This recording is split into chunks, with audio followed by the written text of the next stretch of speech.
Assalamualaikum warahmatullahi wabarakatuh. Bismillahirrahmanirrahim. Alhamdulillahi rabbil alamin. Wassalatu wassalamu ala asyrafil anbiya'i wal mursalin wa ala alihi wa sahbihi ajma'in. Subhanaka la ilma lana illa ma 'allamtana innaka antal alimul hakim. Wala hawla wala quwwata illa billahil aliyyil azim.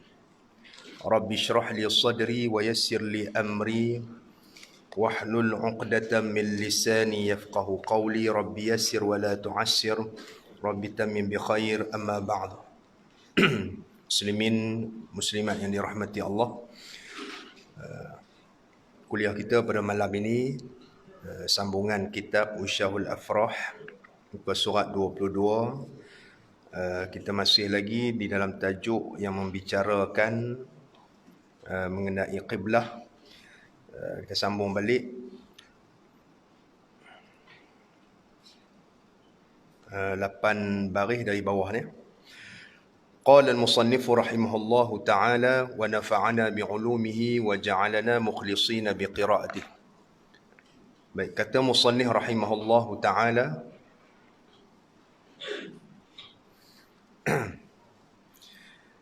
dan harus meninggalkan berhadap kiblat sama ada sembahyang fardu atau sunat pada sembahyang syiddatil khauf.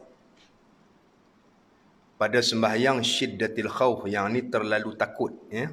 Sembahyang ketika di dalam ketakutan, iaitu pada perang yang harus, seperti perang muslimin akan kufar dan perang ahlil adli, iaitu kerajaan yang adil, akan burah, yakni pemberontak, ya. Maka sembahyang ia betapa sekehendaknya, betapa sedapatnya, dan tiada wajib qada atasnya. Baik. Yang pertama, masalah berkaitan dengan sembahyang menghadap kiblat, ya. Harus seseorang itu tidak menghadap kiblat dalam sembahyang fardu ataupun sunat ketika berada di dalam peperangan, ketika di dalam keadaan ketakutan, ya. Dalam keadaan ketakutan, contohnya seperti di dalam perang, ya. Baik, apabila seseorang itu berada di dalam perang, ketika menghadapi musuh, ketika sedang bertempur dengan musuh, maka ketika itu harus seseorang yang sedang sembahyang, ya, dalam keadaan berperang dengan musuh, harus dia tidak menghadap kiblat, ya. Dia boleh bergerak, ya, ke sana dan ke sini, dan dia boleh membelakangi kiblat, ya. Tengok pada keadaan perang tu, sekiranya musuh membelakangi kiblat, dia kena menghadap musuh, kan? Kalau musuh mai daripada belakang kiblat, dia kena menghadap musuh untuk bertempur, ya, ketika dia dalam sembahyang, tengah duduk sembahyang tu, ya. Maka ketika itu harus dia tidak menghadap kiblat dan sembahyangnya sah, ya. Maka dia sembahyang, cara kaedah sembahyangnya itu, sembahyanglah setakat mana yang boleh buat, ya. Rokok mungkin diperlu dengan isyarat sahaja, sujud pun sama dengan isyarat, sekiranya diperlukan keadaan begitu, ya. Dan sembahyang syiddatul khauf, ketika dalam peperangan ini, banyak cara dan kaedah dia. Tengok keadaan dan suasana perang tu. Ketika musuh masih belum menyerang, dia ada cara sembahyang dia. Ketika sudah dalam medan tengah bertempur, ada cara dia. Ketika sudah bercampur di antara musuh, ya, dengan tentera, ya, yang berperang tu, tentera muslimin yang berperang dengan musuh, seperti pertempuran secara terbuka dan dekat, cara sembahyang dia berbeza pula. Kalau bertempur dari jauh, menggunakan senjata, cara dia pun berbeza. Semua tak sama. Ya. Itu dia ada bab khas, bab yang khusus membahaskan sembahyang ketika dalam peperangan.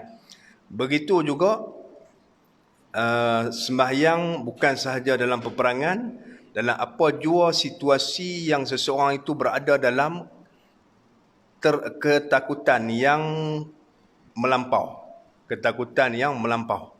Ya, terlalu takut seperti gempa bumi, ya, ataupun apa-apa musibah, ya, yang menimpa.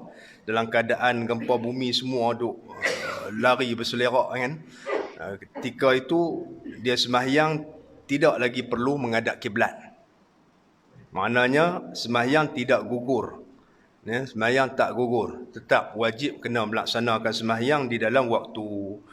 Maka sudah tentulah ketika aman, ketika tidak takut, ketika dalam bukan perang, bukan ada malapetaka apa, sudah tentulah wajib kita kena sembahyang. Dalam perang pun wajib sembahyang. Ketika tengah duk tembak musuh pun wajib sembahyang. Ya, ketika kita berlaku gempa bumi kan, manusia jadi huru-hara pun wajib sembahyang. Tidak gugur sama sekali, dan boleh dan diringankan daripada beberapa syarat dia. Ya, antara dia syarat yang menghadap kiblat tu. Menghadap kiblat ni diharuskan bagi seseorang itu tak menghadap kiblat ketika dalam keadaan begini, keadaan terlalu takut. Nak beritahu kepada kita sembahyang tu tak gugur, ya. Tak gugur. Baik. Ini suatu pengajaran bagi kita lah, kan? Bagi orang yang tak sembahyang, dia fikir tengoklah, ya. Betapa besar dosa meninggalkan sembahyang. Sekiranya dalam waktu aman dia tak melaksanakan sembahyang, cuba fikir tengok, besar dah dosa dia, kan? Kerana hukum pelaksanaan sembahyang ni tak akan gugur sama sekali, Baik, ketika sakit ni tak gugur, sama aja, kecuali apabila seseorang itu jadi gila ataupun hilang akal habis. Tak wajib sembahyang. Tak mau sembahyang, katuk pula bagi jadi gila. Tak apa. Gila lah dia. Jadi tak wajib sembahyang. Baik, tapi tetap berdosa kalau dia buat macam tu. Baik. Contohnya seperti perang muslimin akan kufar dan perang ahli adli akan borah, iaitu pemberontak. Dia contoh yang diharuskan seseorang itu tidak menghadap kiblat ketika dalam perang yang macam mana? Yang pertama, perang orang Islam dengan orang kafir. Itu boleh, Yang kedua, perang kerajaan yang adil dengan pemberontak. Berperangan kerajaan yang adil dengan pemberontak, dalam negara Islam tu. Itu pun dibolehkan bagi tentera di balik kerajaan ni untuk sembahyang tidak menghadap kiblat. Adapun pemberontak tu tak boleh, kerana dia berdosa. Memberontak dan juga melawan kerajaan yang adil, berdosa. Kalau dia sembahyang pun tak menghadap kiblat, tak sah sembahyang dia. Okey. Kalau perang sesama Islam, perang sesama Islam, perang yang bukan antara kerajaan yang adil, mungkin kerajaan zalim dengan puak yang lain, itu tak ada kelonggaran yang diberikan. Maknanya kerana peperangan itu peperangan yang yang berdosa, perang sesama sendiri. Peperangan tu dosa, Jadi dikira maksiat peperangan tersebut. Maka bila maksiat, segala kelonggaran ini tidak diberikan kepada orang yang melakukan maksiat, Maknanya kalau dia melakukan peperangan yang menyebabkan persengketaan antara dua pihak sesama Islam, perang sesama sendiri, bukan kerana yang dibenarkan oleh syarak, maka sembahyang dia ketika perang itu kalau dia tak menghadap kiblat tidak sah. Sembahyang perang ni aja boleh nah. Baik. Dan tidak wajib qada atasnya. Maknanya kalau dia sembahyang ketika itu tak menghadap kiblat, tak wajib qada. Ya. Dan harus pula meninggalkan berhadap kiblat pada sembahyang sunat di dalam safar yang harus, jikalau pendek sekalipun. Baik, masalah yang kedua, sembahyang sunat ketika dalam musafir. Ya.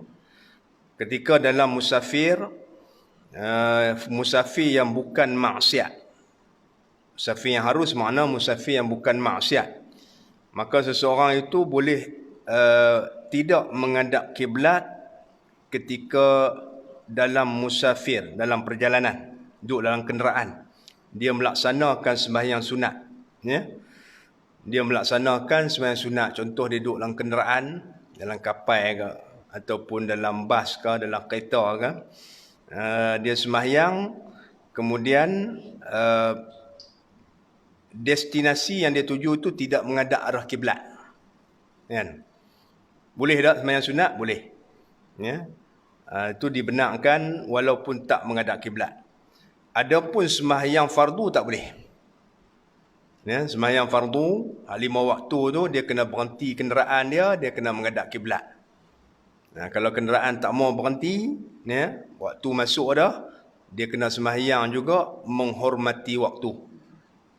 Ya, sembahyang juga menghormati waktu. Kemudian bila sampai di destinasi, kalau waktu masih ada, dia kalau dia yakin waktu masih ada, ya, tak apalah, dia tunggulah, tak payah sembahyang lagi. Kalau sampai ke destinasi tu waktu dah habis dah, ya, waktu sembahyang, maka dia wajib qada sembahyang dia. Maknanya kalau dia yakin destinasi yang dia sampai tu akan habis waktu, ya, contohnya waktu zuhur misalnya, nak sampai di destinasi waktu asar, dah masuk asar dah, jadi kenderaan tak mau berhenti, tak boleh berhenti dan sebagainya, maka dia kena sembahyang menghormati waktu, tak menghadap kiblat pun. Ya. Bila sampai destinasi, dia kena qada balik sembahyang dia. Kena qada balik sembahyang fardu, bukan sembahyang sunat. Adapun sembahyang sunat diharuskan dia tidak menghadap kiblat, ya, ketika dalam perjalanan. Tengah duduk dalam kenderaan tu boleh sembahyang. Ya. Baik, itu yang dia nak bagi tahu di sini. Walaupun musafir dia tu tak cukup 2 marhalah. Pendek ni makna tak sampai 2 marhalah. Contoh sini nak pergi Lok Stang misalnya, tak sampai 2 marhalah. Ya, atau sini nak pergi Sungai Petani lah. Ya, boleh dalam kenderaan tu dia melaksanakan sebarang sembahyang sunat qabliyah ba'diyah ke, sembahyang sunat hajat ke, sembahyang sunat mutlak ke, ada apa saja. Ya. Kemudian rukuk sujud dia kena isyaratlah. Dalam kenderaan tak boleh nak berdiri, kan? Boleh sembahyang duduk. Dan rukuk dengan sujud dia hendaklah diisyaratkan saja, ditunduk. Tunduk rukuk sujud itu lebih rendah daripada rukuk. Ya. Baik. Walaupun seseorang itu sedang membawa kenderaan, boleh, ya, sedang memandu dan membawa kenderaan, tapi syaratnya dia kena pastikan tidak membahayakan diri sendiri dan juga pengguna yang lain. Kalau bahaya tak boleh lah. Kerana hak ni sembahyang sunatnya, ya. Menjaga nyawa tu lebih utama daripada sembahyang sunat lagi, kan. Bukan nyawa kita ya, nyawa orang lain. Sekiranya kalau kita memandu boleh membahayakan kalau kita sembahyang sunat tersebut lah. Baik. Cuma syarat dia untuk orang yang sembahyang sunat ketika dalam kenderaan ini, kenderaan sedang bergerak, dia tak berhenti, ya. Kemudian dengan syarat kenderaan itu tidak menyimpang daripada jalan yang dia lalui untuk menuju ke destinasi. Ya, contohnya kalau dia naik kenderaan tu menghadap ke arah timur misalnya, menghadap ke arah timur. Kiblat dia sebelah barat, kan? Ataupun menghadap sebelah selatan. Ya. menghadap sebelah selatan. Kiblat dia sebelah barat. Kemudian tiba-tiba kenderaan dia tu masuk nak buh minyak ataupun masuk nak berhenti di kedai ke, kan, keluar daripada arah destinasi dia, batal sembahyang sunat dia. Kecuali kalau kenderaan dia tu membelok ke arah kiblat, tak ada apa. Jadi sembahyang dia sah. Itu saja syarat bagi sembahyang sunat ketika dalam bermusafir. Boleh tidak dihadapkan kiblat, bahkan dia menghadap ke arah destinasi dia. Baik. Dan sekurang-kurangnya bahawa musafir ia kepada tempat yang tiada didengar padanya bang Jumaat. Semua dia kata musafir dia ni mesti pendek. Musafir dia tu tak disyaratkan panjang. Maknanya tak sampai 2 marhalah pun tak apa. Tetapi syarat dia sekurang-kurang yang dikatakan musafir tu, dia musafir ke tempat yang tidak didengari azan Jumaat daripada qaryah yang dia duduk tu. Maknanya dia keluar daripada Taman Sejahtera ni, dia pi sampai Padang Serai, tak dengar lah. Tapi kalau dia keluar sampai masih lagi dalam qaryah, kan, contoh Taman Gemilang, qaryah sini kan, tak boleh lagi. Ya? Kerana dia kira dalam qaryah, dia duduk di dalam qaryah yang dilaksanakan Jumaat, ya. Contoh dia, ya. Contoh. Jadi dia kena keluar lebih daripada situ, sehinggalah tak didengarkan bang Jumaat dalam qaryah, hanya kalau orang bang di pinggir qaryah. Bukan bang di masjid lah, di pinggir qaryah tu. Dia pergi bang pinggir qaryah tu, dengar tak orang sebelah. Dia kena pergi lebih daripada tu lagi, ya. Barulah dia boleh melaksanakan sembahyang sunat tanpa menghadap kiblat ketika bermusafir dalam kenderaan tu. Baik. Dan kata setengah ulama, perjalanan 1 mil, ya, 1 batu dah. 1 mil ni makna 1 batu Hashimi, ya. 1 batu ni lebih kurang, bukan batu Inggeris, ya. 1 batu Hashimi ni 1 kilo lebih juga, ya. Baik. Dan umpamanya, itu kata setengah ulama lah, tetapi yang mu'tamad, dia kena dikira musafir, dia keluar, dia pergi pada tempat yang tidak didengari sembahyang Jumaat, tidak didengari azan Jumaat daripada qaryah dia. Baik. Maka harus baginya menghadap kepada pihak yang diqasadnya. Ini syarat dia, ya. Ketika dia sembahyang sunat, ketika dalam musafir itu harus dia menghadap ke arah destinasi dia. Kalau selatan, dia menghadap arah selatan, walaupun kiblat arah barat, ya. Contoh dia. Dan jangan ia berpaling daripadanya melainkan kepada kiblat, ya. Syarat yang kedua, jangan kenderaan dia tu membelok keluar daripada arah destinasi dia, macam saya sebutkan tadi, ya. Kalau ketika dia sembahyang, tiba-tiba kenderaan dia membelok ke arah kiri ataupun kanan, mungkin dia nak berhenti di kedai minyak ataupun tempat rehat, maka batal sembahyang sunat dia tadi ni, kerana sudah terpesong daripada arah destinasi dia, ya. Itu syarat saja. Baik. Maka jika ada ia atas kenderaan, jika kemudahan baginya menghadap kiblat pada sekalian sembahyangnya dan menyempurnakan akan segala rukunnya atau setengahnya, lazimlah yang demikian itu kerana mudahnya. Baik. Kalau dia duduk dalam kenderaan, contoh kenderaan besar, ya. Contoh dia duduk dalam kapal laut lah misalnya. Besar lah kan, luas. Sekiranya mudah bagi dia menghadap kiblat dalam keseluruhan rakaat sembahyang sunat dia, dan juga boleh sempurnakan segala rukun, rokok dengan sempurna, sujud dengan sempurna seperti biasa, ataupun mungkin sebahagian saja, kan, maka wajib dia kena buat dengan sempurna, nah. Contoh dalam kapal dia duduk, luas, ada ruang luas kapal laut, dia menghadap kiblat, ya, tanya kapten kapal mana kiblat, dia abang, dia tahu, Kan? Kemudian dia sembahyang berdiri, rokok macam biasa, sujud macam biasa. Kecuali lah bila kapal tu laut yang beralun, kapal pun duk kita panggil beralun juga kapal tu. Dia tak boleh nak berdiri, dia pening, dia duduk. Itu tak apa, dia duduk. Ya.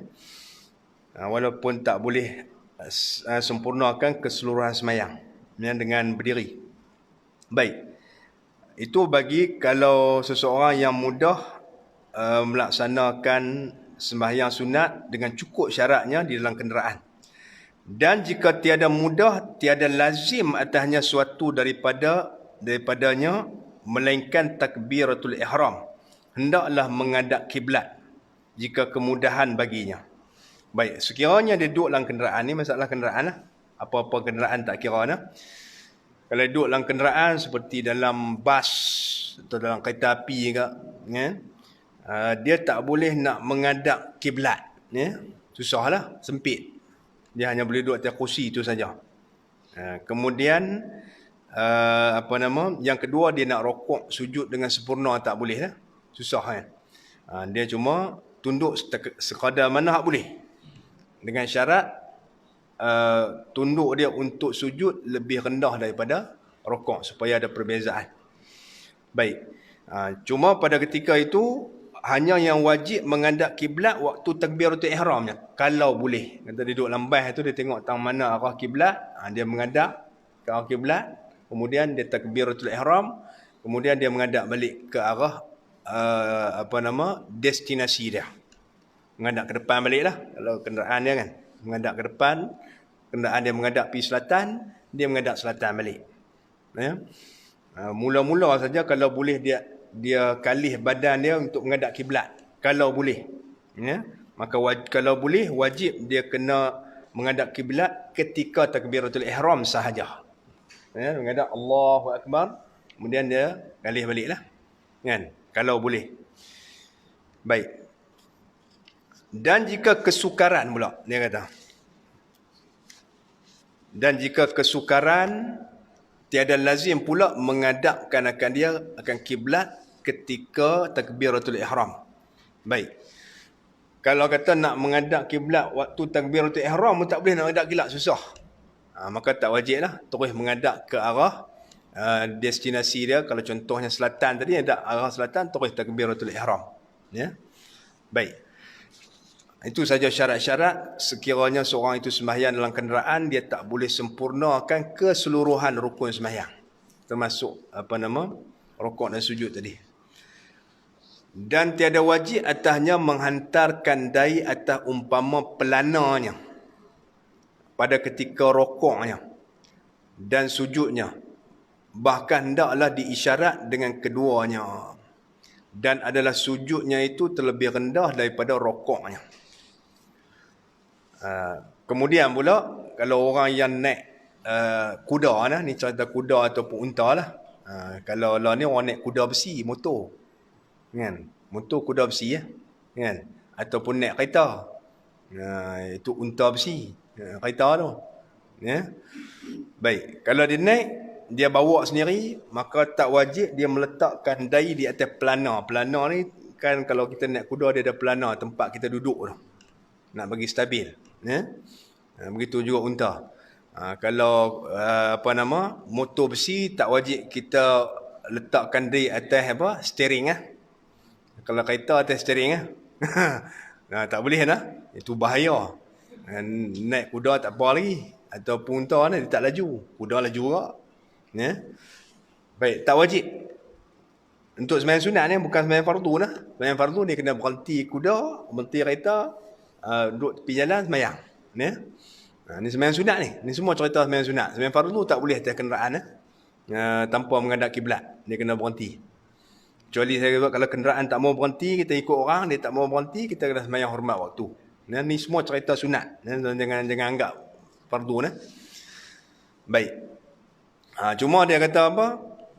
Tak wajib meletakkan dai ketika rukuk dan juga sujud. Hendaklah diisyaratkan saja.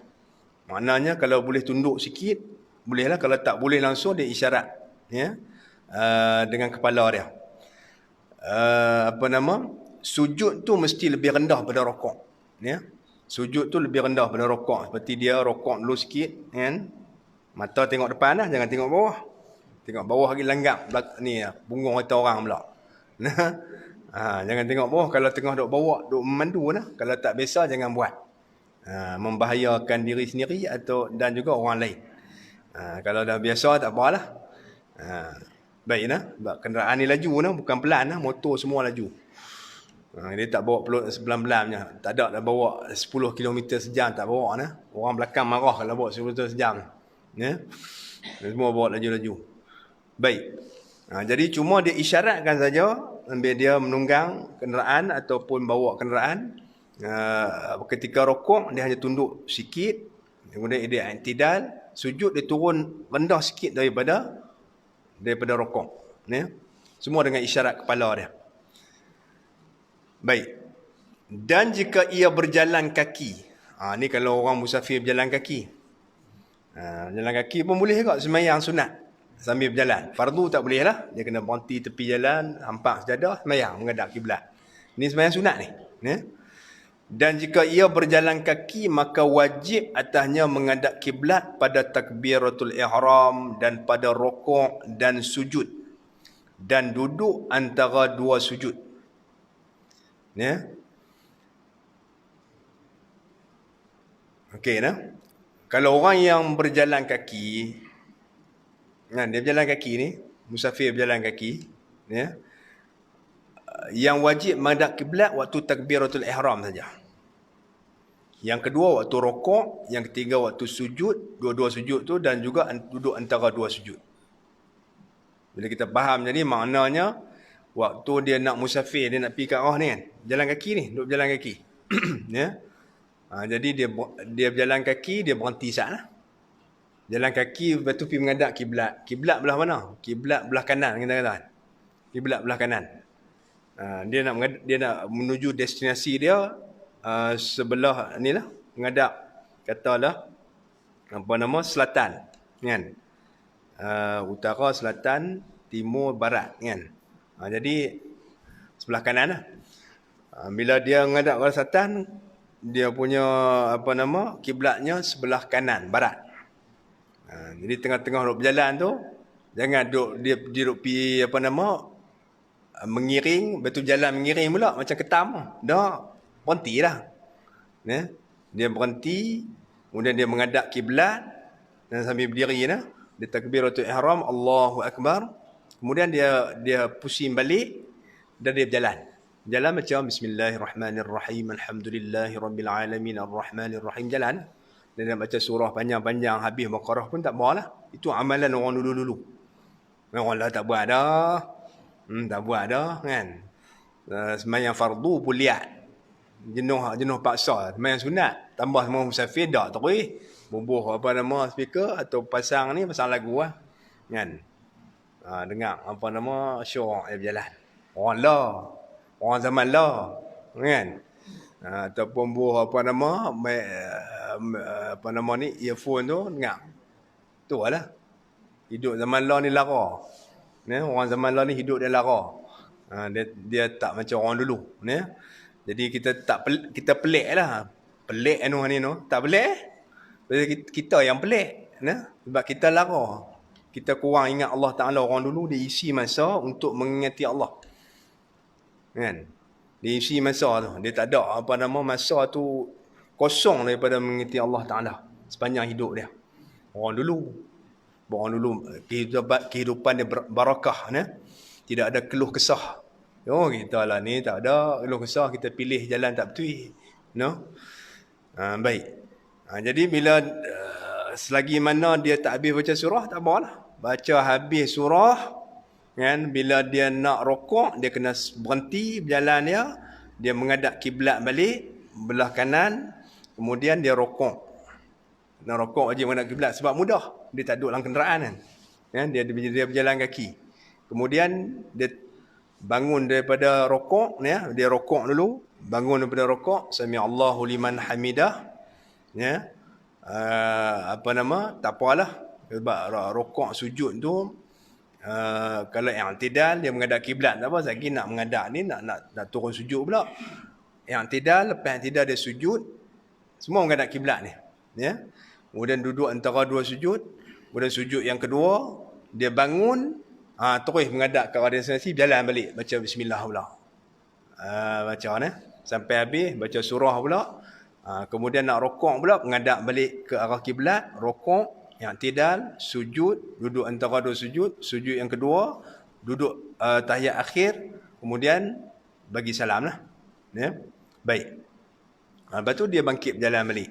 Dia rasa nak ni pula, contoh tengah-tengah berjalan masuk waktu duha kan. Masuk waktu duha. Tadi sunat subuh. Lepas tu dia berhenti sembahyang subuh dulu. Lepas tu jalan pula, lama berjalan tu 2 jam, masuk waktu duha. Buat sembahyang pula, sembahyang sunat duha sambil berjalan. Tak ada masalah. Kalau dia berjalan kaki lah. Baik. Kalau payah berhenti terus. Tepi jalan sembahyang. Sat ya. Kalau rasa payah. Ya. Dan semua nak kata boleh ya, buat macam tu. Baik, dan hendaklah disempurnakan rokok dan sujudnya. Dan jangan ia berjalan dalam suatu daripada rukun melainkan pada ketika qiyam dan i'tidalnya dan tasyahudnya dan salamnya juga. Maknanya boleh di sini ya. Yang wajib dia kena menghadap kiblat dan sempurnakan rukun hanya rokok, sujud, duduk antara dua sujud. Adapun ketika i'tidal dia boleh berjalan. Contohnya dia rokok kan, kemudian dia i'tidal.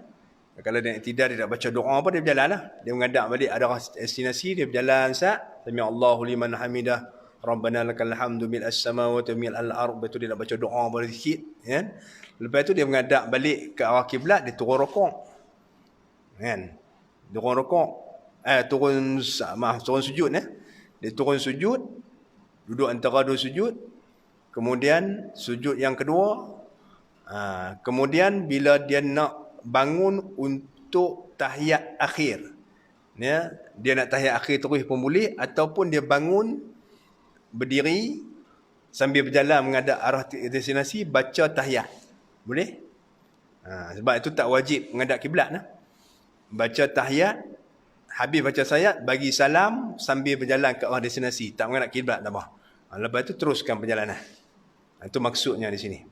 Baik dah, habis tajuk syarat-syarat sah sembahyangnya. Boleh no? Baik, babu arkanis salati, ini bab pada menyatakan segala rukun sembahyang. Ya, masuk rukun tadi sebelum ini, bab yang sebelumnya kita membicarakan syarat-syarat sah sembahyang. Kemudian baru masuk rukun pula. Baik, apa beza di antara rukun dengan syarat? Syarat ni dia benda yang sebelum sembahyang dan di luar sembahyang. Dan mesti dikekalkan ya, sehingga selesai sembahyang. Berarti wuduk ya, suci daripada hadas kecil, hadas besar, suci pada najis, itu dipanggil syarat. Kena ada sebelum sembahyang.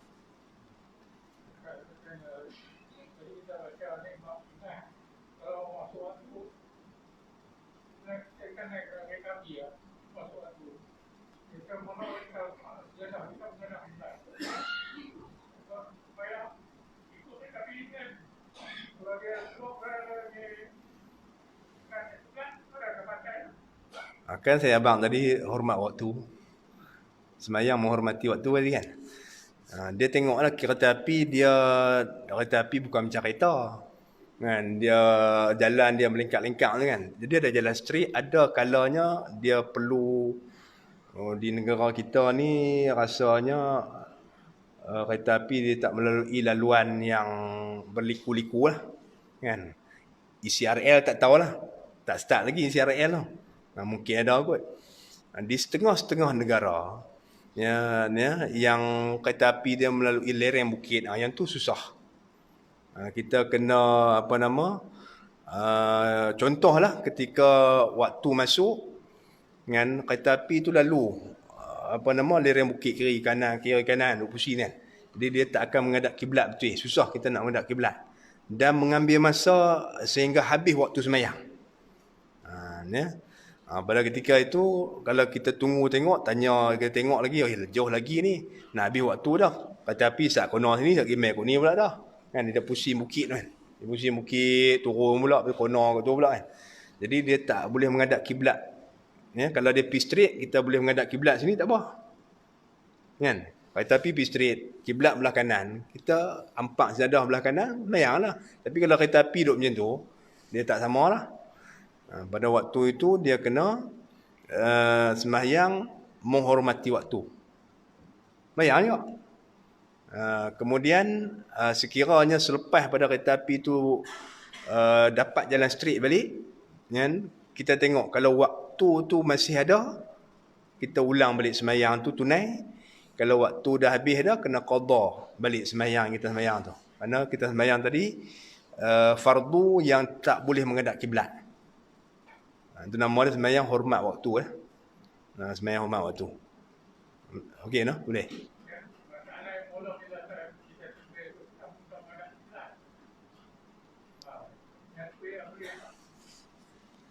Semua hormat waktu. Tadi saya dah terangkan perbezaan di antara sembahyang fardu dengan sunat. Ya, saya ulang balik, no? Sembahyang sunat, contoh dia, saya buat satu contoh. Kita duduk dalam kereta api, kemudian masuk lorong. Apa sembahyang sunat yang kita boleh buat masuk lorong tu? Masuk lorong, apa dia sembahyang sunat dia? Sembahyang sunat apa?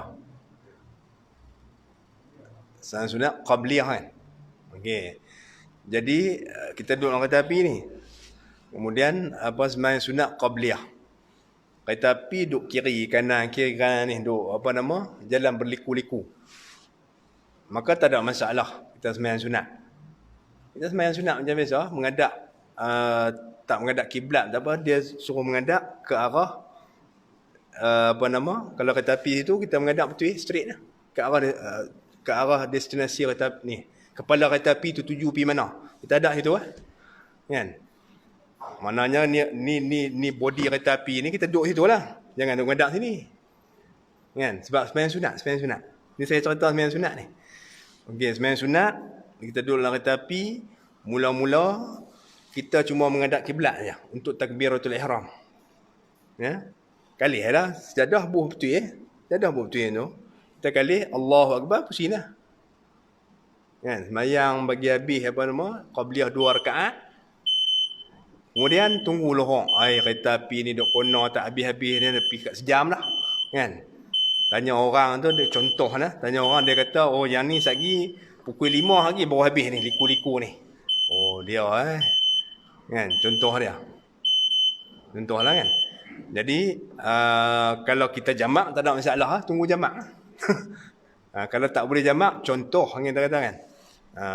Contohlah kita kata nak jamak pun nanti nak masuk maghrib pula. Tak boleh dah nak jamak takhir, tak boleh dah ni.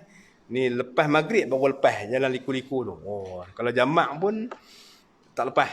Ya. Jadi kita pada waktu itu sembahyang fardu kita menghadap kiblat setakat mana yang boleh. Kalau kata kiblat arah ni, kereta api duduk macam tu kan. Arah mana kiblat? Arah barat, kita menghadap kiblat. Kena menghadap ke? Lepas tu bila kita kereta api kono, kalau kira sembahyang kita batal, tak apa. Sembahyang kerana menghormati waktu. Sembahyang fardu ni, contoh ni. Sunat tadi selesai dah. Sunat tadi sah. Sembahyang fardu. Sampai habis, selesai sembahyang kita tunggu tengok. Kok kereta api tu speed dengar, speed, dia speed, ada waktu lagi asar. Kita boleh jamak ni kan. Tadi kita jamak dah tadi, asar dengan lohok, waktu duk kono-kono kan. Tapi tak boleh menghadap kiblat lah. Hanya waktu takbiratul ihram menghadap kiblat, kemudian mungkin 1 rakaat menghadap kiblat, lepas tu kereta api kono dah. Kono pergi kot ni pula. Tak menghadap kiblat dah kan. Kira-kira sembahyang kita batal, tapi kita kena sembahyang kerana nak hormat waktu. Ya, sembahyang menghormati waktu ni penting. Betul apa? Kalau kira logik kita kata, tak payah sembahyang, kita tunggu sekali qada dah. Kalau kereta api tu jatuh gong macam mana? Nak tanya tu. Tapi tu jatuh gong, mati semua kita. Kita tak sembahyang. Berdosa kita kerana meninggalkan sembahyang dalam waktu. Itu faedah dan sebab dia. Sebab apa disuruh sembahyang hormat waktu. Anda kata api pom jatuh langgaung, kita dah tunai tanggungjawab dia. Barak atau zimah dia panggil. Lepaskan tanggungjawab kita, kita dah tunai sembahyang dalam waktu walaupun tak cukup syarat, tak apa dah. Kita mati dulu, kan? Selamatlah. Kan?